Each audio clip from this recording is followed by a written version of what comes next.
네, 북한이 서욱 국방장관의 사전 원점 정밀 타격 발언을 맹비난하면서 우리 정부가 심각한 위협에 직면할 수 있다고 강력 경고했습니다. 이런 가운데 이번 달 김일성 생일 110주년 등 북한의 대형 기념일이 이어지는 만큼 핵실험을 포함한 고강도 무력 도발 가능성이 제기되고 있습니다. 국방부 출입기자 전화로 연결해 자세한 내용 알아보겠습니다. 이승윤 기자.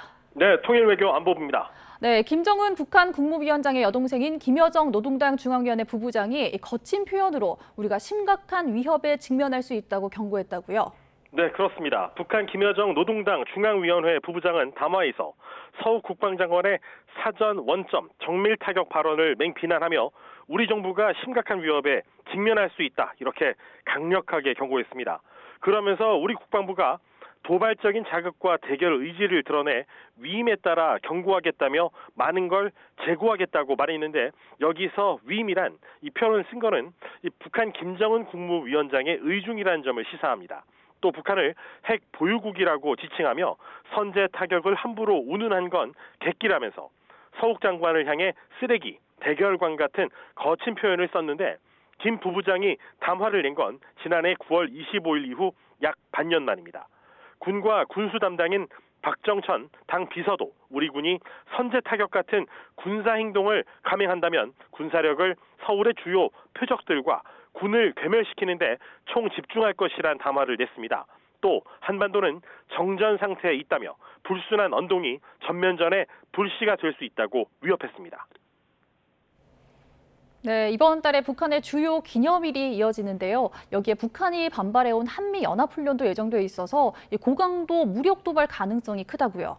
네, 그렇습니다. 북한은 5년, 10년 단위로 꺾어지는 해인 이른바 이 정주년의 주요 기념일마다 무력 시위를 벌여왔습니다. 우선 오는 11일은 북한 김정은 국무위원장이 지난 2012년 4차 노동당 대표자 회에서 당 제1비서로 추대된 지 10주년 되는 날입니다. 이어 15일은 북한이 태양절이라고 부르면서 북한 내부의 이 민족 최대의 명절로 챙기는 김일성 주석의 생일 110주년입니다. 또 오는 25일은 항일 유격대인 조선인민혁명군 창건 90주년으로 이 시기에 한미양국은 12일부터 15일까지 이 한미연합훈련의 사전 연습격인 위기관리 참모 훈련을 18일부터 28일까지는 본훈련인 전반기 한미연합 지휘소 훈련을 시행한다는 방침입니다. 북한은 이달 이 정치적 행사를 계기로 김정은 10년 치적을 내세우기 위해서 오는 25일 조선인민혁명군 창건 90주년을 기념해서 대규모 열병식을 개최하고 15일 김일성의 생일을 기점으로는 대규모 군중 행진을 개최할 가능성이 큰 것으로 알려졌습니다.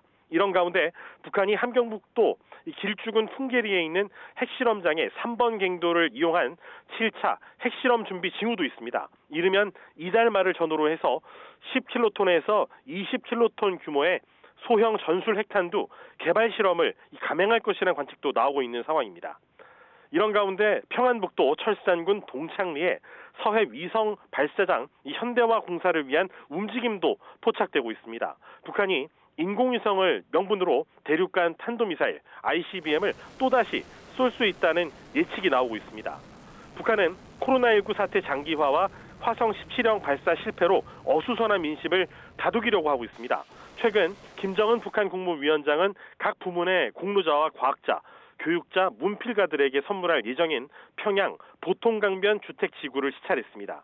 앞서 북한은 지난 1월에 이 코로나19로 지난 2년 동안 봉쇄했던 이 북중 국경을 열고 화물열차 운행을 재개해 긴급 의약품과 생필품을 반입한 데 이어 우크라이나 사태로 이 경제 제재에 시달리는 러시아를 오가는 화물열차 운행도 준비하면서 대외적으로는 공세를, 대내적으로는 안정을 동시에 꾀하고 있는 것으로 풀이됩니다.